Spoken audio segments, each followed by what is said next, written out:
তো রিসেন্টলি আমি Russo brother পরিচালিত দ্য ইলেকট্রিক স্টেট সিনেমাটা দেখে নিলাম। এটা একটা সাইফাই অ্যাডভেঞ্চার সিনেমা যেটা 2018 সালের একটা নোভেল থেকে বেস করে বানানো হয়েছে এবং সিনেমায় রয়েছে মাইলি বনি ব্রাউন, ক্রিস প্যাট এবং আরো অনেকে। তো ভাই অপেক্ষা কিসের, চলো শুরু করা যাক। ইলেকট্রিক স্টেট সিনেমাটাকে সম্পূর্ণ এক্সপ্লেন করবো। গল্পের শুরুতেই আমরা মিশেল এবং তার ভাই ক্রিস্টোফারকে দেখতে পাই। ক্রিস্টোফার যথেষ্ট স্মার্ট একটা ছেলে এবং কিছু সূত্র যেগুলো আইনস্টাইনেরও সলভ করতে যথেষ্ট সময় লেগেছে সেগুলো ক্রিস্টোফার নিমেষের মধ্যে সলভ করে দেয়। তো এত ইন্টেলিজেন্ট হওয়া সত্ত্বেও ক্রিস্টোফার একটু সোশ্যালি অকওয়ার্ড, মানুষদের সাথে তেমন মিশতে পারে না। তার গেঞ্জিতে একটা কার্টুন ক্যারেক্টারের ছবি রয়েছে যেটা নাম হচ্ছে কসমো, যেটা দেখে আরেকজন সৈনিক সেটার অপোজ করে বসে। কথার মানে হচ্ছে যে রোবটদের মানুষেরা বেশি একটা পছন্দ করে না, যদিও ক্রিস্টোফার এক্সপ্লেইন তো করে দেয় যে এটা রোবট না বরং একটা কার্টুন ক্যারেক্টার। তো ক্রিস্টোফারের সাথে অন্যান্য মানুষদের সম্পর্কটা খুব একটা ভালো না হলেও তার বোন তাকে খুবই ভালোবাসে। তো সালটা ছিল তখন 1990, সবকিছু তো ঠিকঠাকই চলছিল। আর তারপরেই একটা বড় যুদ্ধ হয়, মানুষদের সাথে রোবটদের যুদ্ধ। মানুষদের কাজে কর্মে রোবটদের ব্যবহার করাটা একদম নতুন তো কিছু না। সেই 1955 সালে ওয়াল্ট ডিজনি তার কোম্পানির মার্কেটিং এর জন্য বহু রোবটদের ব্যবহার করে। এছাড়া বহু কমার্শিয়াল কাজে রোবটদের ব্যবহার করা হয়। তারপরে আসে সেই দিন যেদিন রোবটসরা সেলফ অ্যাওয়ার হয়ে যায়, তারা নিজেদের মতন চিন্তা করা শুরু করে, তারা তাদের নিজেদের অধিকারের জন্য কথা বলা শুরু করে আর কি। তারপর লেগে যায় মানুষদের সাথে যুদ্ধ। তবে এই যুদ্ধে জয়টা তো রোবটদেরই হতো, কিন্তু মাঝখানে ইন্টারফেয়ার করে আর একজন বুদ্ধিমান মানুষ যার নাম হচ্ছে ইথান স্কেট, যে সেন্টার নামক একটা কোম্পানির সিইও। সে মানুষদের হাতে তুলে দেয় এক উন্নত প্রযুক্তি যেটার নাম হচ্ছে নিউরোক্লাস্টার, যেটার সাহায্যে মানুষেরা একটা ড্রোনের সাথে সরাসরি কানেক্ট হতে পারবে। আর তারপরে মানুষেরা ভর্তি ভর্তি ড্রোন তৈরি করে যেগুলোকে মানুষেরা ঘরে বসেই কন্ট্রোল করছে, যার ফলে এই লড়াইতে মানুষদের জীবন তো যাচ্ছে না, একই সাথে লোহাকে ধ্বংস করতে হলে তো লোহারই ব্যবহার করতে হবে। মানুষদের এই নতুন প্রযুক্তি রোবটদের সম্পূর্ণভাবে এই যুদ্ধে হারিয়ে দেয়। অবশেষে এই রোবটদের যে স্বাধীনতা মুভমেন্টটা চলছিল, যেটাকে নেতৃত্ব দিচ্ছিল মিস্টার পিনাট, সে সারেন্ডার করে। দেশের প্রেসিডেন্টের সাথে একটা শান্তি চুক্তি স্থাপিত হয় যেখানে রোবটদের একটা এক্সক্লুশন জোনে পাঠিয়ে দেওয়া হয়, এক বৃহৎ খালি এলাকা যেখানে রোবটরা নিজেদের মতন থাকবে, তবে মানুষদের মাঝখানে তারা থাকবে না। আপনাদের আবারও বলে দিই যে এই লড়াইয়ের মেন কারণ হচ্ছে যে রোবটেরা মানুষদের সমান অধিকার চেয়েছিল। যাই হোক, যুদ্ধ তো শেষ। একই সাথে এই নিউরোক্লাস্টার টেকনোলজিটাকে এখন সাধারণ মানুষদের মধ্যে ইন্ট্রোডিউস করার ব্যবস্থা করে সেই ইথান স্কেট। এই প্রযুক্তির সাহায্যে মানুষেরা একই সময় দুটো স্থানে থাকতে পারবে, একটা হচ্ছে মানুষদের কাজ আর একটা হচ্ছে মানুষদের পছন্দের জায়গা। আর তারপরে এই প্রযুক্তি একদম পাবলিক হয়ে যায় এবং মানুষদের মধ্যে পপুলারও হয়ে যায়। যুদ্ধ তো কেটে গেছে, বেশ কয়েকটা বছরও কেটে গেছে। আমরা মিশেলকে দেখতে পাই, তবে এবার আর তার সাথে তার ভাই কিন্তু নেই। আসল ব্যাপার হচ্ছে যে একটা দুর্ঘটনাতে মিশেলের সম্পূর্ণ পরিবার, তার ভাই সবাই মারা গেছে। এই মুহূর্তে সে টেড নামক একটা মানুষের বাড়িতে থাকে যে তার ফস্টার প্যারেন্ট, মানে তাকে দত্তক নিয়েছে। একই সাথে মিশেলের পায়ে একটা অ্যাঙ্কেল মনিটর লাগানো, সম্ভবত সে কোনো ক্রাইম করেছে। যেমনটা আপনারা নর্মালি দেখেছেন যে এই অ্যাঙ্কেল মনিটর পড়া থাকলে সেই মানুষটা একটা নির্দিষ্ট স্থানের বাইরে বা দূরে যেতে পারবে না। মিশেল বহুবার এটাকে খোলার চেষ্টা করেছে, তবে সে পারেনি। যাই হোক, সেই টেডের সাথে মিশেলের সম্পর্কটা খুব একটা ভালো না। টেড কিন্তু সেই নিউরোক্লাস্টার যন্ত্রটাই কিন্তু এই মুহূর্তে ইউজ করছে। যেমনটা বললাম, গ্লোবালি এই যন্ত্রটা বেশ পপুলার। মানুষেরা মাথায় সেই বৃহৎ একটা ভাইজার লাগিয়ে চুপচাপ শুয়ে আছে বা বসে রয়েছে, অন্যদিকে সব কাছে ড্রোনই করে দিচ্ছে। সেই টেড নামক মানুষটার কাছে বেশ কিছু অ্যান্টিক জিনিসও রয়েছে, যে জিনিসগুলো বর্তমানে কালোবাজারে প্রচুর দাম। এবং মিশেল মনে করে যে যুদ্ধের সময় টেড হয়তো বহু বাড়ি থেকে এই জিনিসগুলো চুরি করে নিয়ে চলে এসেছে। যদিও টেড এই জিনিসগুলো কোথায় পেয়েছে সেটারও উত্তর আমরা জানতে পারবো। তো তারপর মিশেল চলে যায় তার স্কুলে এবং নিউরোক্লাস্টার ব্যবহার করাটা এই মুহূর্তে তাদের পড়াশোনারই একটা অংশ হয়ে দাঁড়িয়েছে। মিশেল তো এই যন্ত্র ব্যবহার করবে না, সেই কারণে তাদের প্রিন্সিপাল তার সাথে সাক্ষাৎ করে এবং তাকে জানায় যে ক্লাস 9 এবং 10 এই নিউরোক্লাস্টার ব্যবহার করাটা ম্যান্ডেটরি। তা সত্ত্বেও মিশেল সেটা ব্যবহার করবে না। যাই হোক, সব খারাপের মধ্যে মিশেল তার ভাইকে কিন্তু এখনো ভুলে উঠতে পারেনি। সে তার ভাইকে খুবই মিস করে। আর তখনই আমরা ফ্ল্যাশব্যাকের একটা সিন দেখতে পাই, যখন মিশেল তার পরিবারের সাথে গাড়িতে করে যাচ্ছিল এবং রাস্তার মাঝে একটা হরিণ চলে আসে, যার কারণে সেই গাড়িতে অ্যাক্সিডেন্ট হয় এবং সেই দুর্ঘটনাতেই তার সম্পূর্ণ পরিবার মারা যায়। সেই রাতের বেলা মিশেল তো বাড়িতে ছিল, তবে সেই বাড়িতে যেন কেউ একটা এসেছে। মিশেল পরে দেখতে পারে যে সেটা একটা ছোট রোবট। সে যে কসমো নামক কার্টুন ফিগারটি ছিল না, সেটা রোবট। মিশেল থেকে বহুবার তাড়ানোর চেষ্টা করে, তবে রোবটটা তার সাথে কোনো কমিউনিকেট করতে পারছে না। মিশেল তার মাথার মধ্যে থাকা কাটা তারটা যখন জোড়া লাগিয়ে দেয়, তখন সেই রোবটটা তার মধ্যে লোড থাকা কিছু নির্দিষ্ট ওয়ার্ডের মাধ্যমেই কথা বলার চেষ্টা করছে এবং সে নিজেকে মিশেলের ভাই অর্থাৎ ক্রিস্টোফার বলে পরিচয় দিচ্ছে। যাই হোক, মিশেল তো পরে বুঝে যায় যে এই রোবটটা কোনো বিপদ না, সে কারোর ক্ষতি তো করতে চাইছে না। তবে সেই মুহূর্তে টেড ঘুম থেকে উঠে পড়ে, যে সরাসরি পুলিশকে ফোন করে। অ্যাকচুয়ালি রোবটদের সাথে তো চুক্তি হয়েছিল যে রোবটরা সেই এক্সক্লুশন জোনের বাইরে বেরোতে পারবে না, এই মানুষদের মাঝখানে সে আসতে পারবে না। তবে এই রোবটটা তো এসেছে। তবে মিশেল সেই মুহূর্তে টেডকে ইলেকট্রিক শক দিয়ে অজ্ঞান করে দেয়, যাতে কসমো নামক সেই রোবটটা সেখান থেকে পালাতে পারে। তবে কসমো একা পালায় না, মিশেলও তার সাথে পালায়। যেমনটা বলেছিলাম, মিশেল এই বাড়িতে থাকতে পছন্দ করে না, সে টেড নামক মানুষটাকেও সে পছন্দ করে না। টেড তার নিজের সেই ড্রোনটাকে নিয়ে তো বাইরে বেরিয়ে পড়েছে লড়বে বলে। অন্যদিকে মিশেল সেই কসমোর সাহায্য নিয়ে তার অ্যাঙ্কেল মনিটরটা খুলে গাড়িতে চেপে সেখান থেকে বেরিয়ে যায়। কিছু সময় পরে তাদের গাড়িটা খারাপ হয়ে গেছে। অন্যদিকে মিশেল সেই কসমোকে জিজ্ঞেস করে যে তুমি যদি সত্যি আমার ভাই হয়ে থাকো তো তুমি জীবিত আছো কি করে। এখন সেই কসমো নামক রোবটটা, তার মধ্যে কিছু লিমিটেড সেন্টেন্স রয়েছে, সেগুলোর মাধ্যমেই সে কথা বলছে। তো অবভিয়াসলি মিশেলের সব প্রশ্নের উত্তর তো সে দিতে পারবে না, সেই কারণে মাথা নাড়িয়ে নাড়িয়ে সে হ্যাঁ বা না দিয়ে উত্তর দিচ্ছে। সে জানায় যে সে জীবিত আছে কিন্তু ভালো নেই, তারও সাহায্য প্রয়োজন। তবে সে আছে কোথায়? কসমো আঙ্গুল দিয়ে তখন সেই সেন্টার নামক কোম্পানিটার একটা নেটওয়ার্ক ডোমের দিকে দেখায়। অ্যাকচুয়ালি ব্যাপারটা আপনাদের বুঝিয়ে দিই, এই যে নিউরোকাস্টার নামক যে যন্ত্রটা, যে প্রযুক্তিটা মানুষের এই মুহূর্তে ব্যবহার করছে, অর্থাৎ মানুষের ব্রেন সরাসরি একটা ড্রোনের সাথে কানেক্ট হয়ে যাবে, এই প্রযুক্তিটাকে বাস্তবায়ন করানোর জন্য মানুষের প্রচুর পরিমাণে নেটওয়ার্ক স্পিড প্রয়োজন। সেই কারণে বিশ্বের বিভিন্ন দেশে কোনায় কোনায় এরকম নেটওয়ার্ক ডোমগুলো বসানো রয়েছে।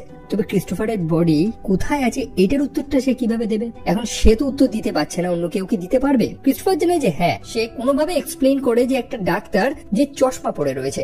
আর তখন মিশেলের সেই পুরনো কথাটা মনে পড়ে, যখন তাদের গাড়িটা অ্যাক্সিডেন্ট হয়েছিল এবং সে হসপিটালে ছিল, তখন সেরকমই একটা চশমা পরা ডাক্তার এসে মিশেলকে বলেছিল যে সেই দুর্ঘটনাতে তার ভাই, তার পরিবার মারা গেছে।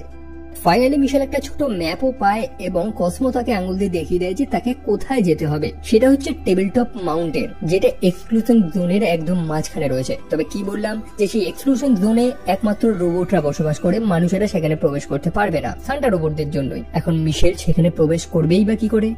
ওয়েল, টেডে যে গাড়িটা চুরি করে এনেছে সে, সেই গাড়ির ট্রাঙ্কের মধ্যে বেশ কিছু বাক্স রয়েছে, যে বাক্সগুলো সেই এক্সক্লুশন জোন থেকেই এসেছে। অর্থাৎ যে মানুষটা টেডকে এই জিনিসপত্রগুলো এনে দিয়েছে সে সম্ভবত সেই এক্সক্লুশন জোনের মধ্যে প্রবেশ করে। তো সেই বেটারে আগে খুঁজতে হবে, আর তারপরেই তাদের একটা লম্বা জার্নি শুরু হয়। আমরা দেখতে পারি যে গোটা দুনিয়া কিভাবে এই প্রযুক্তিটার উপরেই একদম ফোকাসড হয়ে পড়েছে। একদম বৃদ্ধ মানুষদের থেকে শুরু করে রাস্তার গরিব মানুষেরাও, যারা সামান্য এই রিয়েলিটি এসকেপ করার জন্য নিউরোক্যাস্টার ইউজ করছে।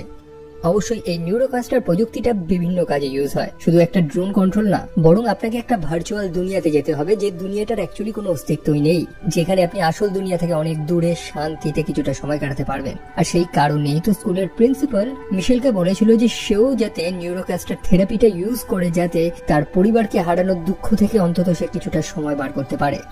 যাই হোক, মিশেল এবং কসমো তারা ফাইনালি সেই মানুষটাকে খুঁজে পায় যে এই কালোবাজারি করে, অর্থাৎ সেই এক্সক্লুশন জোনের মধ্যেও প্রবেশ করতে পারে। সেটা আর কেউ না, তার নাম হচ্ছে সার্জেন্ট কেটস, যে একটা সময় এই মানুষ বনাম রোবটদের যুদ্ধতেও অংশ নিয়েছিল। তবে বর্তমানে সব কালোবাজারি কাজ করেই সে দুপয়সা ইনকাম করছে।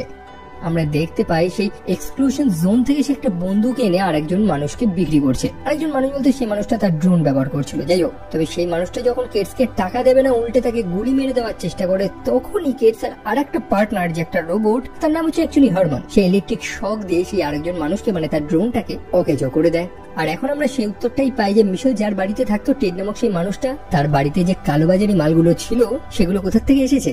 আসলে সেই টেড এই কেটসের থেকে ব্ল্যাক মার্কেটের জিনিসপত্রগুলো জোগাড় করতো। যাই হোক, কেটস এবং হারমান নামক সেই রোবটটা তাদের গাড়িতে চেপে বেরিয়ে যায় এবং সেই গাড়ির পিছনেই মিশেল এবং কসমো চুপচাপ লুকিয়ে পড়ে। তবে আর একজন কুখ্যাত সৈনিক, যে রোবটদের একদমই পছন্দ করতে পারে না, যার নাম হচ্ছে কর্নেল ব্র্যাডবেরি, সেও কিন্তু এই রোবটগুলোর খোঁজ করে যাচ্ছে। এই যে বৃহৎ যুদ্ধটা হয়েছিল না মানুষদের সাথে রোবটদের, এই যুদ্ধে কিন্তু এই কর্নেল একটা বড় নাম অর্জন করেছিল। আসলে তার নেতৃত্বের কারণে রোবটরা এই যুদ্ধে আত্মসমর্পণ করতে বাধ্য হয়েছিল। যাই হোক, কেটস এবং হারমান তার একটা অদ্ভুত স্থানে গিয়ে পৌঁছায়, এলিভেটরে করে একটা আন্ডারগ্রাউন্ডে গিয়ে পৌঁছায়। আমরা বুঝতে পারি যে এটাই হচ্ছে সেই সিক্রেট জায়গা যেখান থেকে মানুষেরা সেই এক্সক্লুশন জোনে প্রবেশ করতে পারে। অন্যদিকে মিশেল এবং কসমো তারাও একটা বাক্সের মধ্যে লুকিয়ে চুপচাপ সেই স্থানে প্রবেশ করেছে। কেটস এবং হারমানের সেখানে একটা কেমিস্ট্রি আমরা লক্ষ্য করতে পারি। তারা একটা টাইপের বেস্ট বাডি, যারা একে অপরের সাথে ঝগড়া করতেও পিছুপা হয় না, তবে একে অপরকে খুব ভালোবাসে।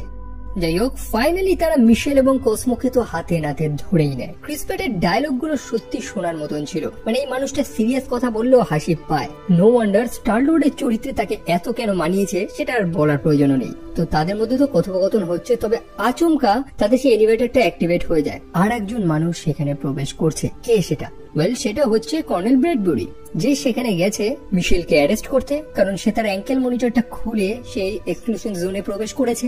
একই সাথে সেই কসমো নামক রোবটটাকেও সে খুঁজছে। আর কি লেগে যায় সেখানে এক বড় ঝামেলা।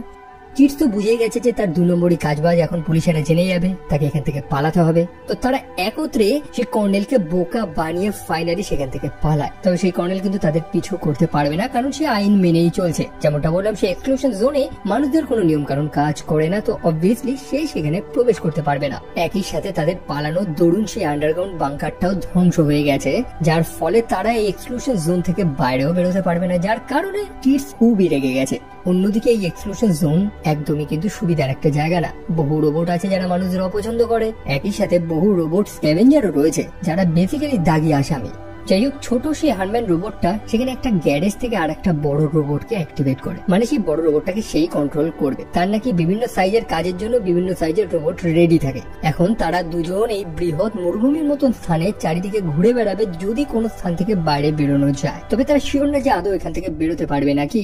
অন্যদিকে মিশেল তাদেরকে জানায় যে তারা যে ডক্টরটাকে খুঁজছে, যে এই কসমোকে বানিয়েছে, সে যদি সত্যি এই এক্সক্লুশন জোনের মধ্যে থাকে তাহলে অবশ্যই সে এখান থেকে বেরোনোর রাস্তা হয়তো জানবে। তো তাদের হাতে একটা হয়তো অপশনস রয়েছে, আর সেই কারণে অবশেষে হারম্যান মিশেল এবং কসমোকেও তাদের সাথে করে নিয়ে যায়। এই যাত্রার দরুন আমরা হারম্যান এবং কিডস এর বন্ধুত্বের গল্পটাও জানতে পারি। কিডস তো সৈন্য ছিল, তো একটা রোবটের সাথে তার বন্ধুত্ব হলো কি করে? ওয়েল, এটা সেই যুদ্ধের সময় যখন মানুষেরা প্রায় হেরে গেছিল, কিডস একা ছিল এবং তাকে বহু রোবটেরা ঘিরে ধরেছিল, তখন হারম্যান এসে কিডসকে সেই স্থান থেকে পালাতে সাহায্য করে। কিডস তখন বুঝে যায় যে সব কটা রোবট কিন্তু এক ধরনের হয় না, আর সেখান থেকেই তাদের বন্ধুত্ব শুরু।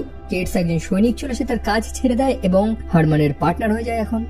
অন্যদিকে সেই সেন্টার কোম্পানির সিইও অর্থাৎ ইথান স্কেটকে আমরা দেখতে পাই যে সেই নিউরোক্যাস্টরের মাধ্যমে তার প্রিয় স্মৃতিগুলো রিলিভ করছিল, মানে সে তার নিজের মাকে দেখছিল, তার নিজের মায়ের সাথে কথা বলছিল। তবে আচমকা সেখানে কিছু গ্লিচ আমরা লক্ষ্য করতে পারি, কানেকশনে কোনো সমস্যা হচ্ছে। তাদের যে ডেটা ট্রান্সফারের যে গতিটা আছে, যে স্পিডটা রয়েছে, সেটা যথেষ্ট কমে গিয়েছে এবং এত কম গতিতে নিউরোক্যাস্টর ঠিক মতন কাজ করতে পারবে না। সে খুবই চিন্তিত যে তাদের ব্যবসা তো নষ্ট হয়ে যাবে এতে। সে তার সায়েন্টিস্টদের ডেকে আনে এবং তার সায়েন্টিস্টরা জানায় যে তাদের একমাত্র অস্ত্র অর্থাৎ ক্রিস্টোফার সে নাকি পালিয়ে গেছে। এখন কে বলুন তো ক্রিস্টোফার? ওয়েল, মিশেলের ভাই।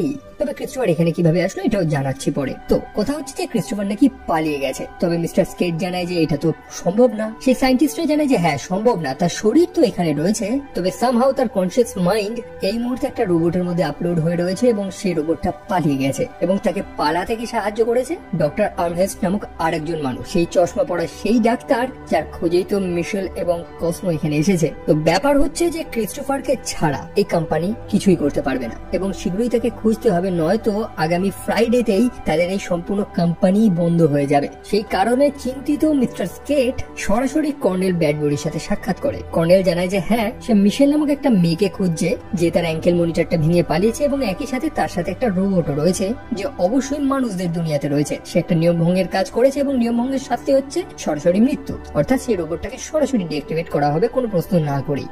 তবে মিস্টার স্কেট জানায় যে না, তাকে ডিঅ্যাক্টিভেট করার প্রয়োজন নেই। সেই কর্নেল যাতে সেই রোবটটাকে আগে মিস্টার স্কেটের কাছে নিয়ে আসবে, মিস্টার স্কেট তার কাজগুলো করার পর সে সেই রোবটটাকে ধ্বংস করুক, যা খুশি করুক সেটা সে করতে পারবে।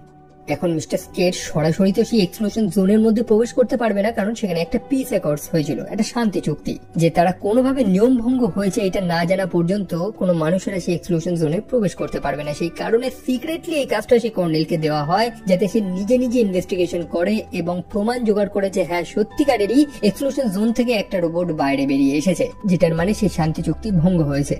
অন্যদিকে মিশেল এবং বাকি লোকেরা তারা ফাইনালি সেই টেবিল টপ মাউন্টেনে গিয়ে পৌঁছায় তাদের গন্তব্যস্থল এবং সেখানে তারা দূরে এক টাইপের মল লক্ষ্য করতে পারে। বেশ সুন্দর সেই স্থানটা সাজানো, চারিদিকে পাঁচিল দিয়ে ঘেরা, যাতে বাইরে থেকে সেই স্ক্যাভেঞ্জার রোবটরা না প্রবেশ করতে পারে। অর্থাৎ সেই স্থানে হয়তো কোনো ভদ্র রোবটরাই বসবাস করে, তবে কতটা ভদ্র সেটার প্রমাণ তারা তখনই পেয়ে যায় যখন কিছু ছোটখাটো সেই অ্যাডভার্টাইজিং করা রোবট তাদের দিকে কয়েকটা ফ্রিজ ছুড়ে মারে। আর কি তাদের পালানোর আর কোনো রাস্তা নেই, সব রোবটরা তাদেরকে ঘিরে ফেলেছে। পারপ্লেক্সো নামক একজন ম্যাজিশিয়ান রোবটও সেখানে ছিল, যে তাদেরকে সেখান থেকে নিয়ে যায় তাদের বসের কাছে। এবং কে তাদের বস? তাদের বস হচ্ছে মিস্টার পিনাট, অর্থাৎ যে সেই লড়াইতে রোবটদের নেতৃত্ব দিয়েছিল এবং যে সেই শান্তি চুক্তিতে সই করেছিল। মোটমাট বলতে গেলে এই রোবটদের নেতা। তাদের এই স্থানটার নাম হচ্ছে ব্লু স্কাই একার্স এবং এখানে রোবটরা শান্তিতে বসবাস করছে, কোনো ঝামেলা নেই, একদম সুসম্পর্ক রেখে একটা ভালো সোসাইটি তারা এখানে বানিয়েছে।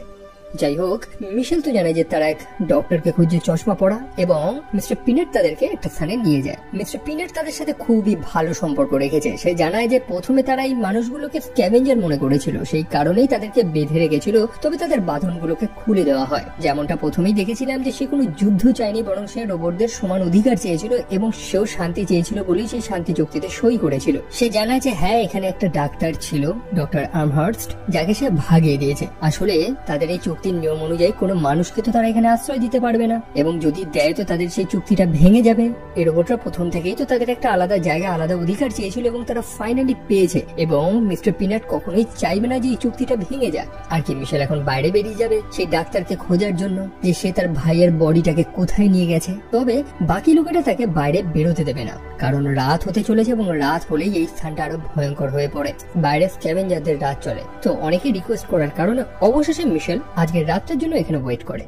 রাতের বেলা কসমো তার শরীরে থাকা ইনবিল্ট প্রজেক্টরটা দিয়ে সেই পুরনো কার্টুনটা চালায়, যে কার্টুনটা মিশেল এবং ক্রিস্টোফার একসাথে দেখতো। এটা তার ছোটবেলার কথাটা মনে পড়িয়ে দেয়। যদিও কসমো নামক এই রোবটটা তো ক্রিস্টোফার নিজেই তার নিজের বোনকে তাদের পুরনো স্মৃতিটা সে মনে করিয়ে দিচ্ছে। একই সাথে সে মধ্যরাতে আর একটা রোবট যে পোস্টকার্ড ডেলিভারি করে, সে মিশেলকে এসে একটা কার্ড দেয়। এই চিঠিটা পাঠিয়েছে সেই ডক্টর আর্মহার্স্ট, যাকে তারা খুঁজছে, এবং সেখানে লেখা রয়েছে যে তাদেরকে কোথায় যেতে হবে। তবে রাস্তা তো লম্বা এবং মিস্টার পিনাট তাদেরকে একাও তো ছাড়তে চায় না, সেই কারণে বহু অন্যান্য রোবটও তাদের সাথে যাচ্ছে। তাদের সেই লম্বা জার্নি শুরু হয় এবং তারা ফাইনালি তাদের গন্তব্যস্থলে গিয়ে পৌঁছায়। তবে অন্যদিকে কর্নেল ব্র্যাডবিউরি, সেই পুলিশটা, সে কিন্তু মিশেল এবং সেই কসমোকে খুঁজে যাচ্ছে এবং সে ফাইনালি সেই স্থানে পৌঁছেছে, কিন্তু সে লুকিয়ে লুকিয়ে সবকিছু দেখছে। যাই হোক, রাতের বেলা মিশেল এবং বাকি রোবটরা ফাইনালি সেই স্থানে গিয়ে পৌঁছায় এবং অবশ্যই রাতের বেলা স্ক্যাভেঞ্জারদের উৎপাত। তবে ডক্টর আর্মহার্স্ট ফাইনালি সময় মতন তো তাদের বাঁচিয়ে নিয়েছে। তারা ফাইনালি সেই ডক্টরের সাথে সাক্ষাৎ করে, যার কাছে অ্যাকচুয়ালি সেই উত্তরটা আছে যে ক্রিস্টোফারের বডিটা কোথায়। আর এখানে কিছু কঠিন সত্য রিভিল হয়। সেই যে অ্যাক্সিডেন্টটা হয়েছিল না, সেই অ্যাক্সিডেন্টে ক্রিস্টোফার সত্যি কোমাতে চলে গেছিল এবং সেই সেন্টার কোম্পানির ইমেজিং মেশিনে ক্রিস্টোফারের ব্রেনটা যখন স্ক্যান করা হয়, সেখান থেকে সেই কোম্পানি কিছু দারুণ তথ্য পায়। যেমনটা দেখেছিলাম, ক্রিস্টোফার খুবই ইন্টেলিজেন্ট এবং তার ব্রেনের ব্যবহার করেই এই সেন্টার নামক কোম্পানিটা কিন্তু এই যুদ্ধে জয়লাভ করেছে।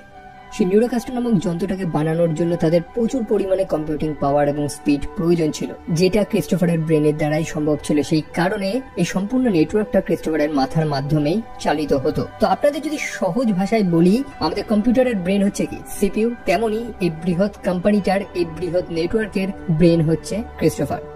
ডক্টর আর্মহার্স্ট জানায় যে ক্রিস্টোফারকে তো বাঁচানো সম্ভব ছিল না, সে কোমায় চলে গেছিল। এই একটাই উপায় ছিল, তাকে বাঁচিয়ে রাখা যেত। তার বোন জানায় যে এরকম ভাবে বাঁচিয়ে কি লাভ, তারা তো ক্রিস্টোফারকে জাস্ট ব্যবহার করে গেছে। সেই ডক্টর জানায় যে না, এরপরেও কিন্তু একটা মিরাকেল ঘটেছিল। সেই ডক্টর একটা রোবটকে বানিয়েছে যার নাম হচ্ছে পিসি, এবং সেই রোবটটার মধ্যে সেই ডক্টর তার সম্পূর্ণ মেমোরিটাকে ট্রান্সফার করেছে। অর্থাৎ সেই ডক্টরের স্মৃতিতে যা যা রয়েছে এই রোবটটার হার্ড ড্রাইভে সেই জিনিসগুলো রয়েছে, এবং সেই রোবটটাই সেই ভিডিও রেকর্ডিং গুলো দেখাতে থাকে। আমরা দেখতে পাই যে ক্রিস্টোফার তার কোমা থেকে উঠে গেছিল, তার হুশ এসে গেছিল, এবং এই বিষয় নিয়েই ডক্টর আর্মহার্স্ট সেই সেন্টার কোম্পানির সিইও ইথান স্কেটের সাথে কথা বলে। তবে মিস্টার স্কেট জানায় যে না, ক্রিস্টোফারকে তো অত সহজে মুক্তি দিলে চলবে না। এমনকি মিস্টার স্কেট সেই ডক্টরকে হুমকিও দিতে থাকে তাকে হত্যা করার। ডক্টর আর্মহার্স্ট বুঝে যায় যে ক্রিস্টোফার এই স্থান থেকে কোনোদিনই পালাতে পারবে না, সেই কারণেই সে ক্রিস্টোফারকে এখান থেকে পালাতে সাহায্য করে।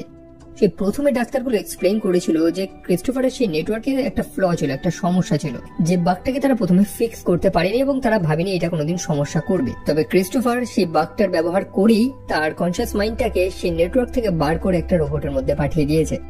যাই হোক, মিশেল এত জটিল কিছু শুনতে চায় না, সে তার ভাইকে আগের অবস্থায় চায়। তার ভাইকে সিয়েটেলে সেই সেন্টারে যে মেন হেডকোয়ার্টার রয়েছে সেখানে রাখা হয়েছে, এবং সেখানে তারা যাবে কি করে এটা এখন জানতে হবে। কিন্তু সুদিন শুরু হতে না হতেই খারাপ দিন আবার শুরু। সেই কর্নেল ব্র্যাডবিউরি সেখানে চলে এসেছে।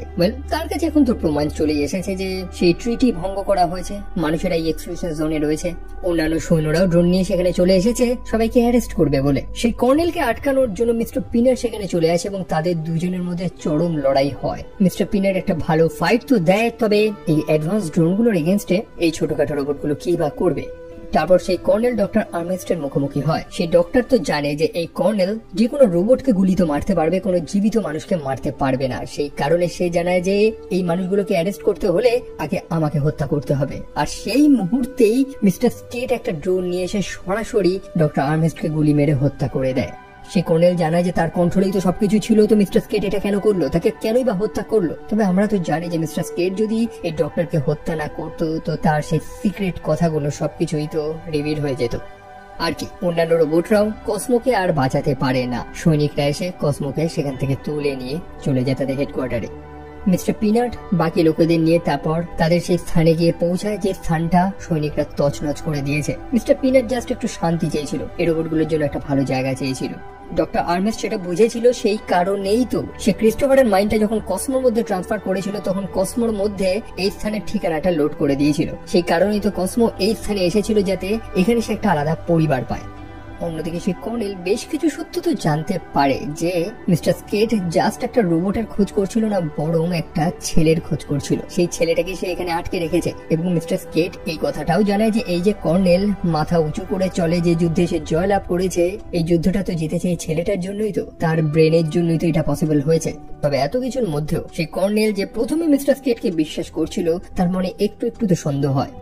অন্যদিকে মিশেল যখন সব আশা ভরসা ছেড়ে ফেলেছে তখনই তার মনে আসে যে তাদের সাথে তো সেই ডক্টরের বানানো আর একটা রোবট রয়েছে যার নাম হচ্ছে পিসি, এবং সেই রোবটটার মধ্যেই তো সেই ডক্টরের সব স্মৃতিগুলো রয়েছে তার হার্ড ড্রাইভে। অর্থাৎ সেই ডক্টর যা যা জানে সেই রোবটটাও সেগুলো জানে। তো তারা সেই বড় হেডকোয়ার্টারে তো প্রবেশ করতে পারবে যেখানে মিশেলের ভাইকে আটকে রাখা হয়েছে। তবে সে জানায় যে তার ভাইকে সে যেভাবে হোক বাঁচাতে পারবে না, বা সেই মেইন ফ্রেম থেকে ডিসকানেক্ট করতে পারবে না, কারণ সে যদি করে তাহলে সেন্টারে যে কমপ্লিট নেটওয়ার্কটা রয়েছে সেটা কমপ্লিটলি শাটডাউন হয়ে যাবে। অর্থাৎ এই সম্পূর্ণ নিউরোক্যাস্টার প্রযুক্তিটাই ধ্বংস হয়ে যাবে। এবং মিশেল এইটা শুনে রাজি হয়ে যায় যে হ্যাঁ, তাহলে এটাই করতে হবে। সেই কোম্পানিটাকে সম্পূর্ণভাবে বন্ধ করে দিতে চায়। তবে মিস্টার পিনাট যে অলরেডি অনেক যুদ্ধ দেখে ফেলেছে, সে জানায় যে সে তো শান্তি চেয়েছিল, আর কত লড়াই সে করবে। তখন মিশেল জানায় যে মানুষেরা যখন এই স্থানটাতে আক্রমণ করেছে তার মানে মানুষেরা শান্তি চায় না। আর কি, সব রোবটরা এবার একত্রিত হয়ে যায়, তারা একত্রে চলে যায় ক্রিস্টোফারকে বাঁচানোর জন্য। সেই সেন্টারে হেডকোয়ার্টারে তারা আক্রমণ করে দিয়েছে। রোবটদের সংখ্যা সেখানে যথেষ্ট বেশি। অন্যদিকে বাকি সৈনিক সিকিউরিটিরা যখন ব্যস্ত রয়েছে তখন মিশেল সেই পিসি নামক রোবটটাকে নিয়ে চুপচাপ সেই হেডকোয়ার্টারে প্রবেশ করেছে। ডক্টর আর্নেস্টের স্মৃতি তার মধ্যে রয়েছে, সেই কারণে দরজার অ্যাক্সেস কোড সবকিছুই তো সে জানে। এবং ফাইনালি মিশেল তার ভাইয়ের কাছে গিয়ে পৌঁছায়। অন্যদিকে এতগুলো রোবটকে আটকানোর জন্য ফাইনালি মিস্টার স্কেট তার অস্ত্রটা ব্যবহার করে। তারও একটা রোবট রয়েছে, সে নিউরোক্যাস্টার প্রযুক্তি ব্যবহার করে সেও তার রোবটটাকে যুদ্ধে নামিয়ে দেয়। এবং প্রথমেই সে ট্যাকর আকারে থাকা একটা রোবট যে জাস্ট পিয়ানো বাজায় তার উপরে আক্রমণ করে। আমি জানি না যে এই রোবটটাকে এখানে আনার মানে কি ছিল, না সে লড়াই করতে পারবে না কিছু, জাস্ট টাকুর মতন দেখতে একটা রোবট বসে জাস্ট পিয়ানো বাজায়। যাই হোক, রেস্ট ইন পিস। তো মিস্টার স্কেট তো সেখানে চরম তোলপাড় করছে। অন্যদিকে মিস্টার পিনাটকে আটকানোর জন্য কর্নেল ব্র্যাডবুরি আবারও চলে এসেছে। সেই কর্নেল মিস্টার পিনাটকে জিজ্ঞেস করে যে তুমি তো আগের বারও হেরে গেছো, তুমি প্রতিবারই হারবে, তা সত্ত্বেও কেন লড়ছো? মিস্টার পিনাট জানায় যে স্বাধীনতার জন্য সবকিছু করা যায়, তাই বলে কি তারা মরতেও রাজি? তখন মিস্টার পিনাট জানায় যে তাকে তো আগে জীবিত থাকতে হবে মরার জন্য, তাই না? আর তখনই সেই কর্নেল ব্র্যাডবুরি তার বন্দুকটা নামিয়ে দেয় এবং বলে দেয় যে মিস্টার স্কেট সেই বিল্ডিং এর কোথায় লুকিয়ে রয়েছে। মিস্টার পিনাট যখন তাকে জিজ্ঞেস করে যে সে তাকে কেন সাহায্য করছে, তখন সে কর্নেল জানায় যে সে ফাইনালি এমন একজনের মুখোমুখি হয়েছে যে একদমই মানুষদের মতন না। ইয়েস, এতদিন ধরে রোবটদের সাথে তার যে ব্যক্তিগত ঝামেলা কারণে এই রোবটরাও মানুষদের মতন চিন্তা করা শুরু করে নিয়েছিল। মানুষদের মতো চিন্তা অর্থাৎ হিংসা, লড়াই, লোভ। তবে মিস্টার পিনাট তাকে সম্পূর্ণভাবে ভুল প্রমাণ করিয়েছে। আর সেই কারণেই তো কর্নেল ব্র্যাডবুরি ফাইনালি তার নিউরোক্যাস্টারটাকে ডিসকানেক্ট করে দেয়। অন্যদিকে মিশেল ফাইনালি একটা নিউরোক্যাস্টার ব্যবহার করে তার ভাইয়ের সাথে কমিউনিকেট করার জন্য। একটা ভার্চুয়াল দুনিয়াতে সে ক্রিস্টোফারের সাথে সাক্ষাৎ করে এবং ক্রিস্টোফার জানায় যে তার জীবিত থাকার আর বিন্দু মাত্র ইচ্ছে নেই, কারণ এটাই সত্যি, তাকে আর বাঁচানো সম্ভব না।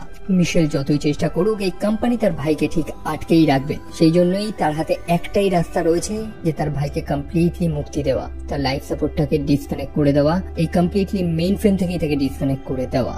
ক্রিস্টোফার মারা গেলে তবেই সে শান্তি পাবে। অবভিয়াসলি মিশেল এই কাজটা তো করতে চায় না, তবে তার হাতেও তো কোনো রাস্তা নেই। একদিকে কিডসকে বাঁচানোর জন্য হারম্যান অনেকগুলো গুলি খেয়ে আহত হয়, অন্যদিকে সেই মিস্টার স্কেটকে মিস্টার পিনাট হাতে নাতে ধরে। মিস্টার পিনাট এখানে এসেছে কিন্তু তাকে হত্যা করার জন্য না, বরং তাদের শান্তি চুক্তিটাকে রিনেগোশিয়েট করার জন্য।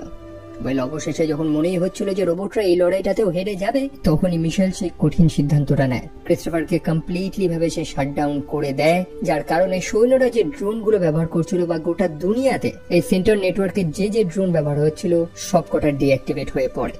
কেটস তো প্রথমে মনেই করেছিল যে সে হয়তো তার প্রিয় বন্ধুটাকে হারিয়েছে, তবে হারম্যান সে অত সহজে তো মরার নয়। আমরা দেখতে পারি যে এই হারম্যানের শরীরের মধ্যেও আর একটা টাইনি বট রয়েছে, এবং সে তো আগেও বলেছিল যে তার নির্দিষ্ট কাজের জন্য আলাদা আলাদা সাইজের রোবট রেডি রয়েছে। আর কি তারপর ফাইনাল মোমেন্ট, গোটা দুনিয়ার লোকেরা একদম প্যানিকড, তাদের প্রিয় ডিভাইসটাকে তারা আর ব্যবহার করতে পারছে না। অন্যদিকে সত্যটাও তো রিভিল হয়ে যায়। মিস্টার স্কেট, যে এতদিন ধরে একটা বাচ্চা ছেলের উপর এক্সপেরিমেন্ট করে যাচ্ছিল, চুপচাপ একটা প্রাইভেট প্লেনে করে পালাতে গিয়ে সে ধরা পড়ে যায় এবং তাকে অ্যারেস্ট করা হয়। তার কোম্পানির শেয়ারগুলো ড্রপ হতে থাকে। অন্যদিকে এরকম কথাও তো হচ্ছে যে সেই এক্সক্লুশন জোন, যে স্থানটা শুধু রোবটদের জন্যই রাখা হয়েছিল, ওইটাকে ভেঙে ফেলা হবে এবং তারাও মানুষদের সাথেই একসাথে বসবাস করতে পারবে। তবে এত গুঞ্জনের মাঝে সেই মেয়েটাকে খুঁজে পাওয়া যাচ্ছে না যে মিস্টার স্কেটের সত্যটা সারা দুনিয়ার কাছে রিভিল করেছে, অর্থাৎ মিশেল। সে কোথায়? মিশেলকে দেখি ক্যামেরার সামনে দাঁড়িয়ে গোটা বিশ্ববাসীর উদ্দেশ্যে কিছু কথা রেকর্ড করছে, কিছু মোটিভেশনাল কথা সে বলে। আসলে গোটা দুনিয়া যে প্যানিকড হয়ে পড়েছে সেই যন্ত্রটা না পেয়ে, সেই নিউরোকাস্টটা না পেয়ে, আসলে ভার্চুয়াল দুনিয়াতে থাকতে থাকতে মানুষেরা তো ভুলেই গেছিল যে আসল জীবনটা কেমন হয়, দুটো মানুষ সামনাসামনি দাঁড়িয়ে একে অপরের সাথে কথা বলাটা কেমন হয়। তো মিশেল চায় যে সময়টা সে তার ভাইয়ের সাথে কাটাতে পারেনি, যে মুহূর্তগুলো তারা ফিল করতে পারেনি কারণ তার ভাইয়ের কাছে সময় ছিল না, তবে গোটা বিশ্ববাসীর কাছে, বহু মানুষের কাছে সেই সময়গুলো তো আছে, সেই সময়টাকে যাতে তারা প্রপারলি ব্যবহার করে। আর তা সত্ত্বেও যদি মানুষেরা একা ফিল করে, তো মিশেল তাদেরকে আমন্ত্রণ জানিয়েছে তাদেরকে জয়েন করার জন্য। সম্ভবত মিশেল এই মুহূর্তে একটা কমিউনিটি তৈরি করতে চায় মানুষ এবং রোবটদের নিয়ে, যেখানে সবাই সুখে শান্তিতে একটা হারমোনি বজায় রাখবে। আর এখন প্রশ্ন আসছে যে ক্রিস্টোফার বা সেই কসমো, সে কি সত্যি সত্যি তাহলে মারা গেল? গল্পের শেষে আমরা দেখতে পাই আবর্জনার মধ্যে সেই কসমো নামক রোবটটাকে ফেলা হয়েছে এবং জলের রিফ্লেকশনে দেখি যে সেই রোবটটা জীবিত হয়েছে। হয়তো ক্রিস্টোফারের এন্ডিংটা যতটা খারাপ আমরা মনে করছি, হয়তো অতটা খারাপ না। আর এরকমই একটা পজিটিভ ভাইব দিয়েই সিনেমাটা শেষ হয়। আমার কাছে সিনেমাটা এভারেজ লেগেছে, তবে ভালো লাগার বিষয় যেটার প্রশংসা করতেই হয় সেটা হচ্ছে সিনেমার ভিএফএক্স। এই প্রত্যেকটা রোবটদের মুভমেন্ট বলুন, তাদের ভিজুয়ালস গুলো বলুন, এগুলো একদমই কার্টুনিশ মনে হয়নি। মনে হয়েছে যে হ্যাঁ ভাই, সিনেমার গল্প যেমনই হোক না কেন, ভিএফএক্স টিম একটা ভালো এফোর্ট দিয়েছে। আর এই টাইপের সিনেমাগুলো ভিজুয়াল এফেক্টের উপরে বেশি ফোকাস করা হয়, তো স্টোরিতে অত বেশি মাথা না ঘামালো হয়। বাই দ্য ওয়ে, আমার ভিডিওটা আপনাদের কেমন লেগেছে সেটা কমেন্ট সেকশনে জানাতে একদমই ভুলবেন না। ভালো লাগলে লাইক করতে পারেন, চাইলে চ্যানেলটা সাবস্ক্রাইব করতে পারেন এবং আমাকে সোশ্যাল মিডিয়াতে ফলো করতে একদমই ভুলবেন না, যেগুলো লিংকস ডিসক্রিপশনে রয়েছে। তো দেখা হচ্ছে আপনাদের সাথে সেখানে। টিল দেন ভালো থাকবেন, সাবধানে থাকবেন, টেক কেয়ার এন্ড বাই।